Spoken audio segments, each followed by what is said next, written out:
So guys, today I will help you with a new topic which is participe zwei. It describes actions in the past that happened, used in a speaking form, and the most important is helping verb is must. Right? In preteritum, what you have learned that preteritum we use in writing, but participe we use in speaking form. Rule, what is the sentence structure rule? Subjekt plus haben oder sein plus Objekt plus Partizip zwei. So either we will add haben or sein. First of all, let's see the conjugation of haben and sein. Ich habe, du hast, sie es hat, wir haben, ihr habt, sie haben. And with sein, it is ich bin, du bist, sie es ist, wir sind, ihr seid, sie sind. Next is when to use haben and when we will use sein. Haben we will use when we are describing, for example, for position. And for sein we will use movement. If there is any movement you can see in the verb, then at that time we will use sein. Rest of all we will use haben. Okay? Is it clear? For movement we will use sein verb and for the rest we will use haben. But there are some exceptions also. For example, haben we will use with lernen, machen and so on. Now let's see for sein. For example, gehen, which means to go. There is a movement. So in this case, we will use sein. Next one is kommen. Again, you are moving from one place to another. So there is a movement. So in this case, you will again use sein verb. Exception which I told you, for example, sterben, which means to die. Right? These kind of verbs, with these kind of verbs, we will use sein. So now let's translate these. I ate pizza. How will you translate this sentence? I ate pizza. Okay. Ate, which means to eat. Right. There is no movement. So I will use habe. So as per my sentence structure rule, subject, which is ich, then either haben or sein. I will use habe because there is no movement. Then pizza. At the end, my participe zwei. Now, what will be the participe zwei of ate? So, before we check that, we have to learn how we can make such participe zwei verbs. Right? So, let's learn the formation of participe zwei. First of all, we will learn with weak verbs or regular verbs. First one is lernen. Take the stem, which is learn. Then second step is add ge. Okay. This is GELERN. And the final step is add T at the end.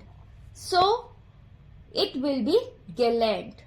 So participe zwei of lernen will be gelernt. Next verb is machen. Now you try and you tell me what will be the participe zwei of machen. Follow all the steps which I just told you.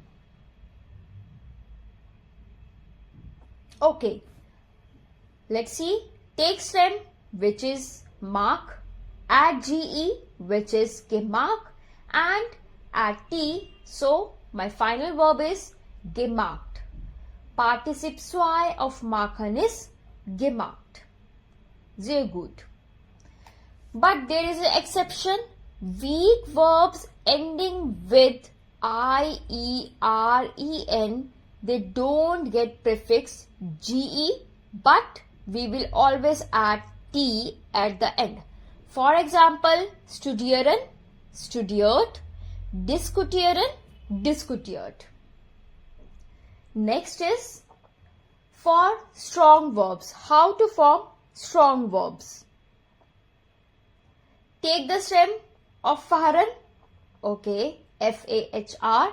Now add G-E, gefahr, and at the end you have to add E-N. So my verb will be gefahren. Participle zwei of fahren is gefahren. For some verbs, you have to change the whole stem or the vowel. For example, schreiben will be geschrieben. You can see we have changed the vowel. Or next is singen, which will be gesungen. I we have changed to you. Clear? Now let's move to the next. Trainbaren verbs, which are separable verbs, right? Okay.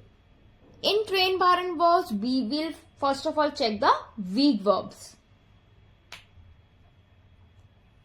For example, einkaufen is my verb. So, rule is take stem, Einkauf, then add GE, which is eingekauft, and you have to add T, which is eingekauft. So it is the same rule as we follow in weak verbs, right? So trainbaren weak verbs rules are also same as in weak verbs. So participle zwei of einkaufen is eingekauft. What is the rule of strong verbs? Let's see. Take the stem, einschlaf, add GE, which is eingeschlaf, and you have to add an extra en at the end. So, eingeschlafen. Okay, don't get confused in why I had add this GE in between. We have to add the GE after the prefix, which means before our verb, right? As we know, these are trainbaren verbs, so we have to add the prefix. We have to add GE after the prefix. That's why this is eingeschlafen. Right? Okay.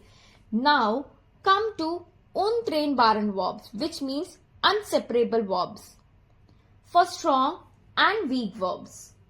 Rule is for strong verbs, take the stem, add en, or change stem verb for some verbs, but the most important, no need to add GE.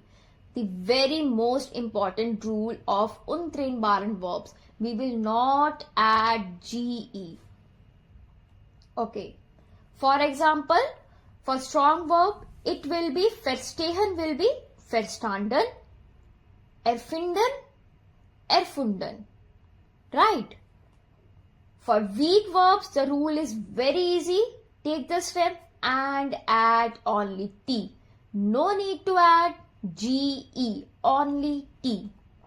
So, besuchen, it will be besucht. Clear? Now, let's move mixed verbs. Now, what will be the rule of mixed verb? Take the stem, add GE and T. Also, you have to change stem vowel for some verbs, right? So it is again very easy one. You have to take the stem, add GE and T. For example, denken will be gedacht, kennen will be gekannt, bringen will be gebracht. Clear, guys? I hope it is clear to you that how to form a participle zwei. So let's come to our question. I ate pizza, ich habe Pizza. What will be the answer? So, ate, which means to eat. What will be the participle zwei of essen? It will be gegessen. Ich habe Pizza gegessen.